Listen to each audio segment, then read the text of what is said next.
আসসালামু আলাইকুম।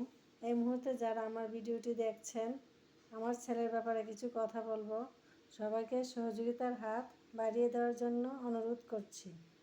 2021 সাল নভেম্বর মাসে মাত্র 3.5 বছর বয়সে আমার ছেলে জায়ান প্রচণ্ড শ্বাসকষ্ট শুরু হয়। সাথে সাথে ঢাকা আয়েশা মেমোরিয়াল হাসপাতালে নিয়ে আসলাম। তারপর চিকিৎসকরা সমস্ত পরীক্ষা নিরীক্ষা করে দেখতে পায় তার শরীরে লিম্ফোমা নামক ব্লাড ক্যান্সার। আমার পরিবার তৎক্ষণাৎ ভারতের মুম্বাই ফোর্টিস হাসপাতালে চলে আসি। দীর্ঘ 11 মাস চিকিৎসা শেষে আমার ছেলে পরিপূর্ণ সুস্থ হয়ে বাংলাদেশে আসে। তারপর ভালোই চলতে থাকে এবং তাকে স্কুলে ভর্তি করানো হয়েছিল। হঠাৎ করে 2024 সালে এপ্রিল মাসে তার ব্লাড কাউন্টগুলোর অস্বাভাবিক হতে থাকে। আমরা সাথে সাথে ডাক্তারের সাথে পরামর্শক্রমে ইন্ডিয়াতে চলে আসি। তারপর ডাক্তারগণ সমস্ত পরীক্ষা নিরীক্ষা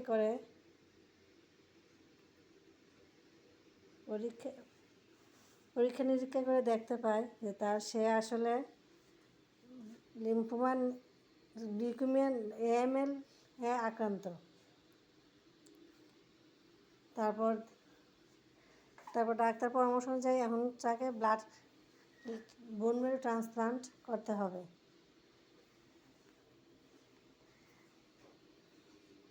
বোন ম্যারো ট্রান্সপ্লান্ট ছাড়া উপায় নাই। এই মুহূর্তে আমরা সবাই আপনাদের সবার সহযোগিতা কামনা করছি।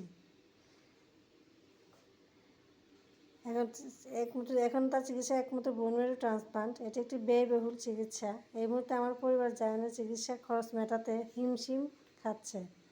তাই এই ভিডিওটির মাধ্যমে আপনাদের কাছে আমি বিনীতভাবে অনুরোধ করছি যে যার মতো যতটুকু পারেন আমার ছেলে চিকিৎসা সাহায্যে এগিয়ে আসুন।